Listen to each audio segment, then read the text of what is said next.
Nicholas Bornels of Capital Link. I would like to welcome you all to the first panel discussion of today's forum. I would like to thank the panelists for joining us.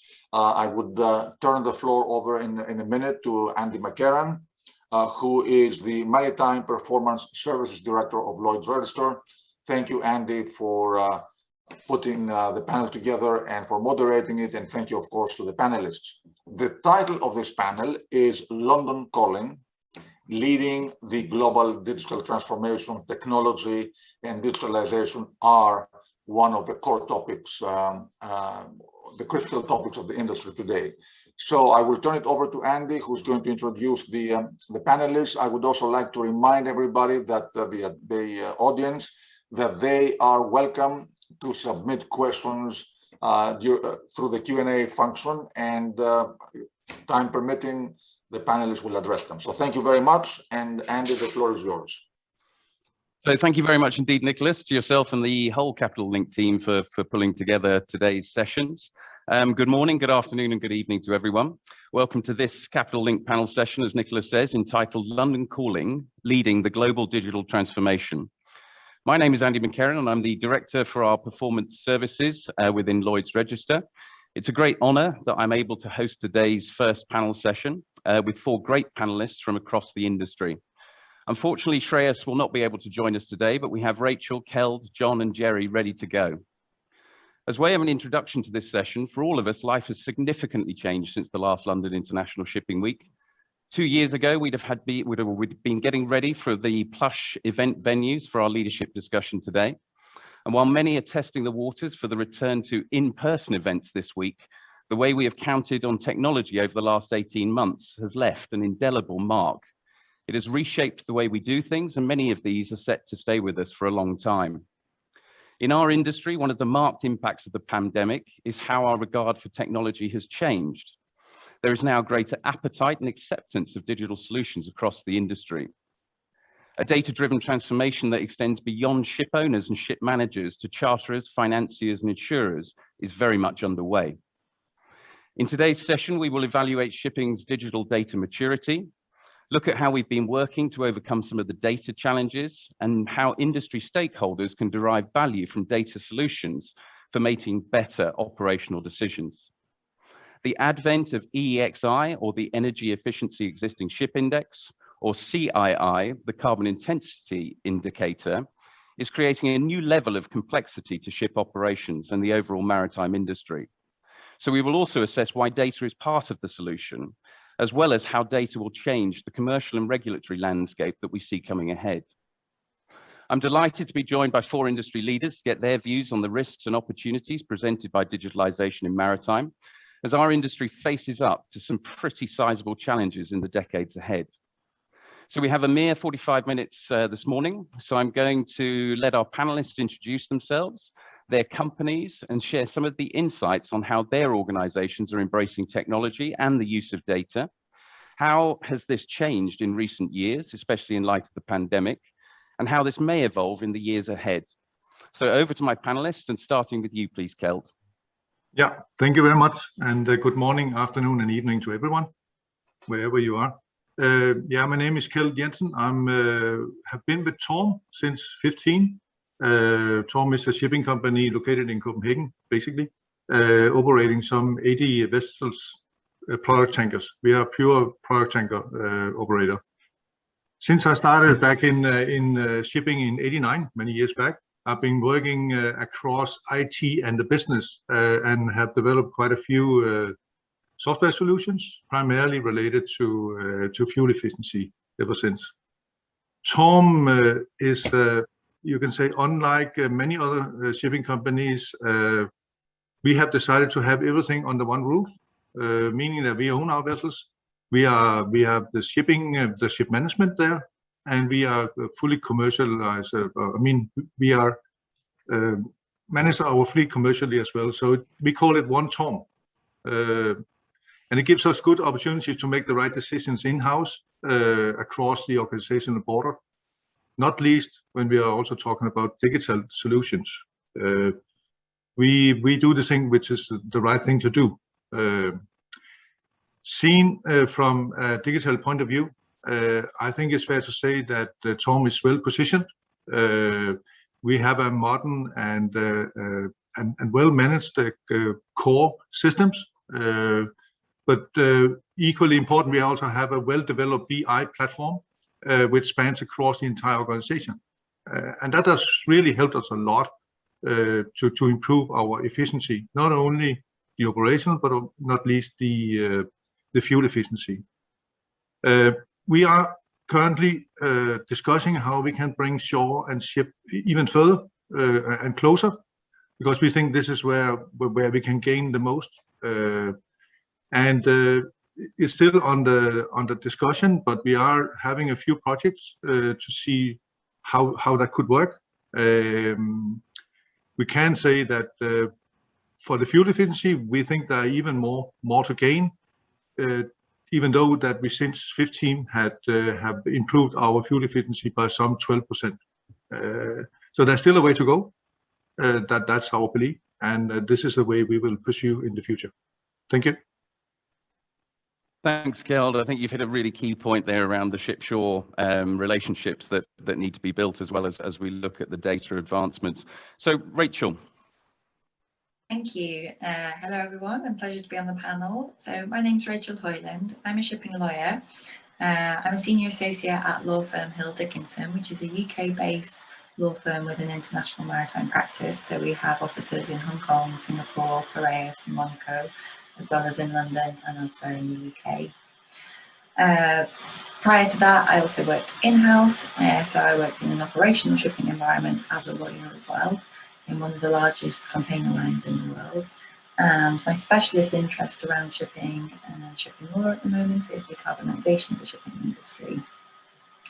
But thinking as a law firm, when we think about data, first and foremost for us, that means our clients' data and all of that massive information that we handle. And so confidentiality and security for us is first and foremost. I think that's probably common across the legal industry. Second to that, when we're thinking about data and technology, I guess, Andy, as you've touched on already, the last couple of years through the pandemic have been very different for us in terms of the way that we've worked. And Hill Dickinson was well along the path already of engaging technology, which allowed us to do our jobs as lawyers without all needing to go to the office.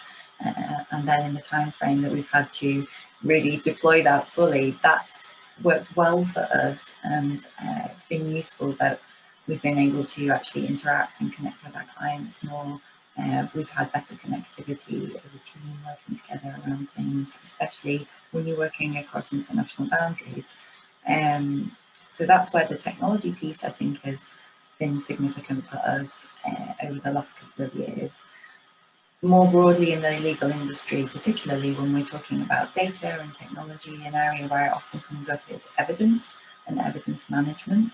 So the content of our work involves handling and sifting through large volumes of data, which we're extracting from shipping industry situations in order that we can handle the legal disputes around them.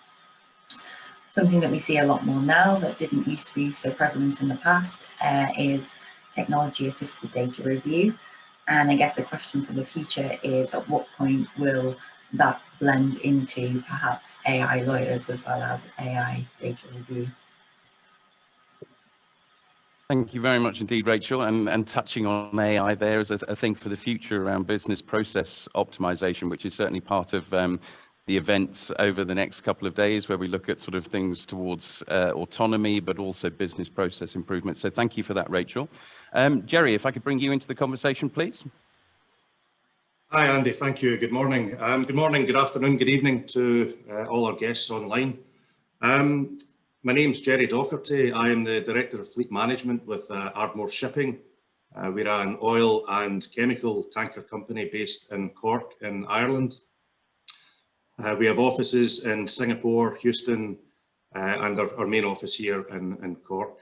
So, you know, over the past 11 years now we've been in business, Ardmore have been kind of fairly heavily involved since day one in terms of performance improvement and optimization projects, whether that has been the rollout of energy saving devices on board, the application of technology to allow us to measure performance. We've been working quite a long time now with Sky Sails and their Vapor platform. You know, that's allowed us to kind of look at various different opportunities, trim optimization, slow steaming. We also work and tie that in with weather routing optimization. So, you know, there's many things that we've done physically to improve performance over the past 10, 11 years. But really the key fundamental issue for us is being able to measure that performance and, you know, have an accurate oversight of how we are actually performing. It's all very well saying that we're fitting this and we're applying that, but if we don't really know the tangible results that we're going to see, you know, it's kind of irrelevant really. So, you know, we have had a concerted focus, and maybe we can talk over the next 40 minutes or so on how we do that and the technology that we've used to assist us in that process.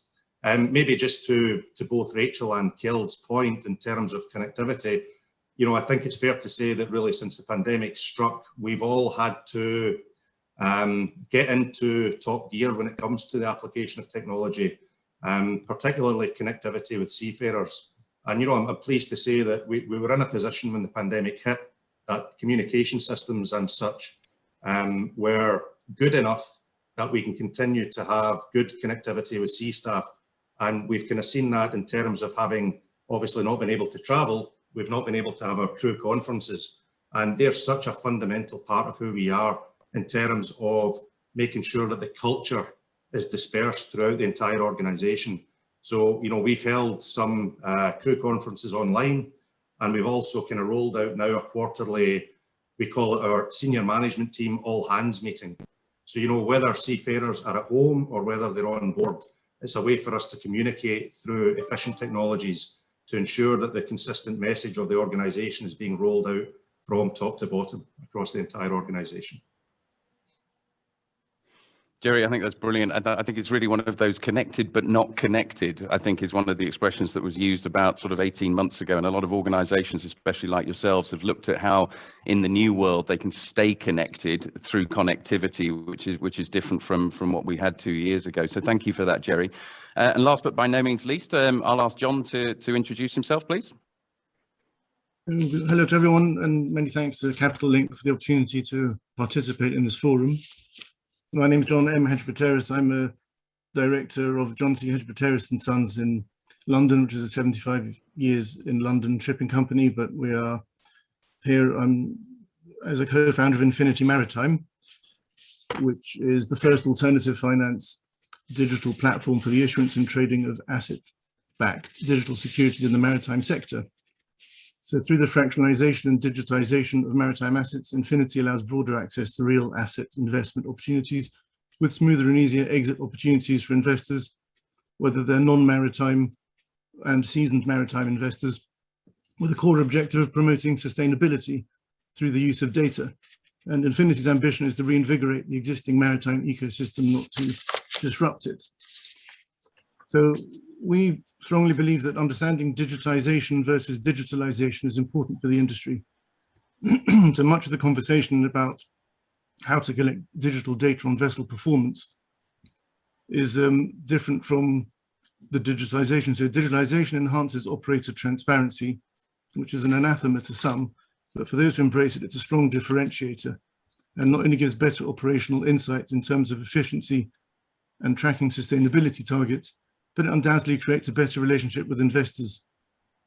In addition to this, it's necessary to see how digitization can transform other aspects of the maritime sector, especially in finance, given the ongoing lack of traditional sources of debt finance to small to medium-sized owners and operators. We also strongly believe that pursuing sustainability isn't a barrier, it's an opportunity. An ever-increasing volume of capital is focused nowadays on sustainability, and maritime has traditionally missed out on this. So if we can prioritize sustainability on our vessel designs and operating approach, we'll be able to access these specific funds. So EEXI and CII, rather than a barrier to progress, are likely to be the fastest way for us to embrace the opportunities of sustainability. And digital transformation in maritime finance is also enabling better ways for investors to gain exposure to shipping assets beyond collaborative direct ownership where relationships can often cloud judgment, and publicly listed stocks, which are also not necessarily where the operation would prioritize investor returns. Instead, digital fractionalization of assets with transparent data on asset performance creates a more exciting joint ownership opportunity, combined with secondary market trading, allowing investors the opportunity to change positions and hedge and see with clarity that the assets are being operated in the most efficient way. So basically, we can see that there's a need to create a sustainable, cleaner, responsible, and accountable industry. And by embracing digitization, Infinity can accelerate this process.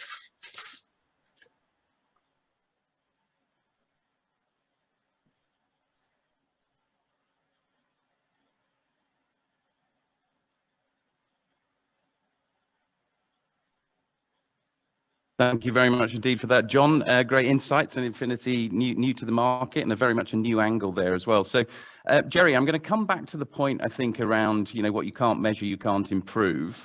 And really, how do you think that industry stakeholders can derive value from data solutions for making better decisions? This is a good question, Andy, and I think I was kind of thinking pre the conference here of how best to kind of illustrate this point, and maybe if I can give an example of something that we actually do at Ardmore. You make the point, what gets measured gets done. It's absolutely critical that we have the data and we can interpret the data and act on it accordingly. So, historically, if we take hull cleaning as just one example of performance, it used to be the case that, the commercial guys would tell us a lot of our vessels are obviously operating on the spot market. So they're run commercially from in-house. And it used to be the case that we, on the technical side, would continually monitor, hull performance, speed consumption, so on and so forth. And we would come to the point, we'd say to the commercial guys, performance is dropping off. We need to consider doing a hull clean. And there would always be a propensity to say, well, we can't give you the downtime. We're busy, we'll have to get to the next cargo. It's always the next cargo, next cargo. And what that created, even on an internal basis originally, was a silo mentality. Everybody was looking after their own individual interest per se. And I think as we get further down the digitalization pathway, what we've realized is that you have to look at it in totality. There has to be a discussion, and that discussion has to be based around quantifiable and reliable data. And once you know that the data you have at hand is reliable and you can make decisions based on that, then you can sit and have a more constructive discussion with all the stakeholders that are involved, be it the commercial or be it indeed external charterers if we're on TC. So we put together a hull efficiency task force, and that was made up of guys from the technical side, guys from the commercial side, and the chartering, so ComOps and chartering. And we have those regular discussions, we monitor the vessels, we produce various different reports that allow us to make very, very accurate decisions based on everything from the life of the coating, because obviously for biocidal coatings, let's say, we don't want to be cleaning on too regular a basis, otherwise we get to the end of the 5-year lifespan of the coating and we don't have very much biocide left. So there's always a balancing act, and that has to be balanced both between a technical perspective and a commercial perspective.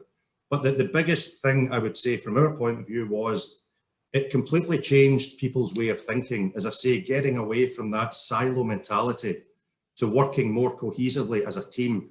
Now, whether that's on an internal basis or whether that's how we move forward with charterers, on a wider scale, I think these are the conversations that have to take place on a more regular basis to make the fleet in general a better performing fleet and a more environmentally friendly fleet.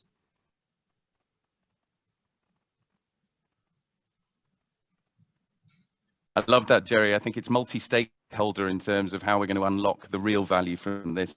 It's not about sort of single players within the overall ecosystem. And I think you've hit the nail on the head between ship owners, ship managers, charterers, but also the internal transformations or transitions that need to go on to break down some of the silos that we have internal to our organization. So thank you, Jerry, for those insights. And John, from your perspective, how do you think this is going to play out?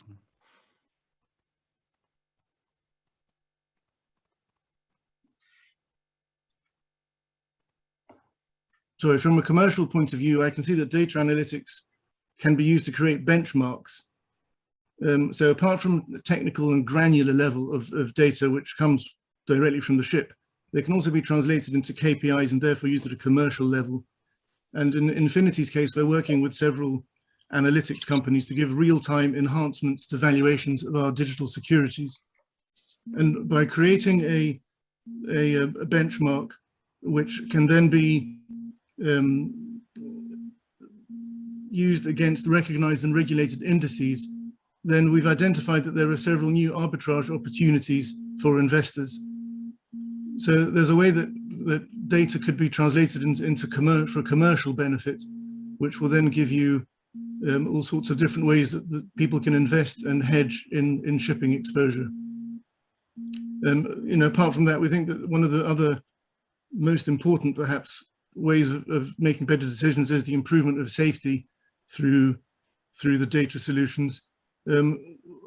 Personally, I strongly believe that it shouldn't be used to give a ratings advantage and then create a non-level playing field. I think there has to be a level playing field in terms of technical and commercial data, so that there's no competitive advantage on a particular type of ship that's on a particular trade that isn't recognized because of its specificality to the market. But there are opportunities there where better decisions can be made through better use of commercial data as well. Super, thanks, John. And with all these things, when you're doing a data and digitalization program, you expect to have connectivity challenges. So apologies if I have come across as a little blurred during this, but my team has worked wonders in the background to get me connected again. So moving on to our next question, I'm going to come to Rachel. On a scale of 1 to 10, how digitally mature do you think the industry is and why? Oh, good question. I think this is quite hard to put a figure on, because what I see from my point of view is a real patchwork. So I see some organisations which are very sophisticated in the way that they are gathering and deploying data, and I think we've got great examples on the panel here of sophisticated organisations. We also see then many organisations across the industry which are less so, and I think we have I think it's been pointed to already, potentially a clash of soft and hard systems, and that's probably exacerbated between being onshore and offshore, because what can work onshore can't always work offshore, because of connectivity issues. So I'm not going to pin to any particular figure, but I'm going to say more than 5, less than 10. And something that's relevant from the legal angle here is, I think what we can all agree on is, regardless of sophistication, we're definitely in an increasingly data-rich environment. And so as the industry changes, as there's more and more data, what we have to get to grips with when we're dealing with both commercial legal issues, but also the resolution of disputes, is the extraction of that data and the assessment of that data. And I've mentioned already that increasingly artificial intelligence is used to help us review very large quantities of data. Now, the court defines data very widely, so it's really any information in any system. So you can imagine how complicated this becomes when you're no longer thinking about going into the office and collecting a file of particular papers and maybe downloading some emails, but you've got large data systems which you need to be able to penetrate to take that information and then to assess it in order to resolve the dispute or assist our clients commercially to help them understand how to move forward. So regardless of where our clients sit on that scale, we see that it's a new frontier of challenge in lots of ways. I love that, Rachel, and it's a whole different perspective as well on the use of data. I think from the techie nerdy side on ship management, ship operations, etc., we look at data rich but decision poor. But I think there's that whole realm around, other forms of data and how they're going to be used in the future as well. So, Keld, coming to your side of things, how would you assess the maturity? And I'm going to ask for a number, somewhere between 5 and 10, towards how you think the level of maturity of the industry is. Yeah, I can agree to Rachel. It's not 10 and it's not 1 either. There's somewhere in between, and it really much depends on where we are looking. I can also agree on that a patchwork. We see that now and then. Different things which might not interact or integrate so well. Coming back to what you said, Jerry, around the hull efficiency, and that the silos we have seen exactly the same, and we came around that exactly in the same way as you did. We have also been focusing quite a bit on the internal or the internal machinery on board. How can we operate our machinery better? Obviously, again, we need data. And this is maybe where the shipping industry lacks some transparency. I mean, a ship is certainly not as standardized as we see in many other places. I mean, like in the aviation industry or car industry. So it's a little bit of hassle to get the data we actually want, because on one ship you do like that, and then you have to figure out how you do it on another ship. There is no multi-plug. You just plug in and then you get whatever you would like. That forms a hassle in that respect. But we are moving in that direction. Another thing which, when we're talking about digitalization and where we are, one thing is the technical stuff, all the software systems. That's fine, but there is a human being behind all that. And having a large crew, which we have and Ardmore have, and many newcomers every year, train and get them to use the system properly, that's certainly also a hassle, and something which is something we are dealing with on a daily basis, training and that kind of thing. So yeah, a 6 maybe. I wouldn't know.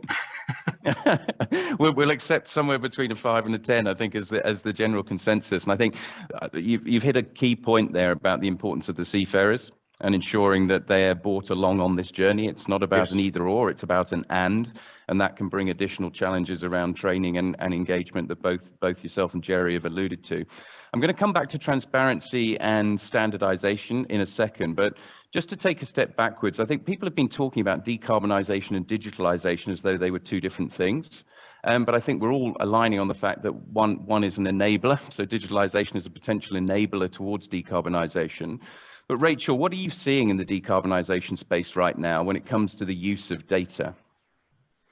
So I think you're absolutely right, Andy. It's a massive enabler.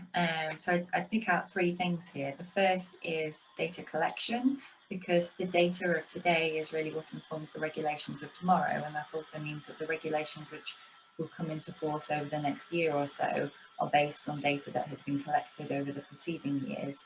So for instance, the EU emissions trading scheme is likely to apply to shipping from 2023 onwards. Well, that was preceded by the EU MRV, monitoring, reporting and verification regulations, which was all about collecting emissions data from ships. And that is partly geared towards the EU being able to set an appropriate quantity of emissions for shipping within the scheme. So there's the collections aspect. I think we see more data flow as an enabler to decarbonisation. So if I were to take just-in-time arrivals as an example, we're talking about data flow not just between 2 parties, but a multi-party scenario, so port, shoreside services, different ships. And I think that's quite a new thing, but that's a real enabler of reduction of emissions. And I think Jerry had a great example there with the hull cleaning as well. You know, more data cleaning the hull enables the ship to move more smoothly, burn less fuel, you're saving emissions.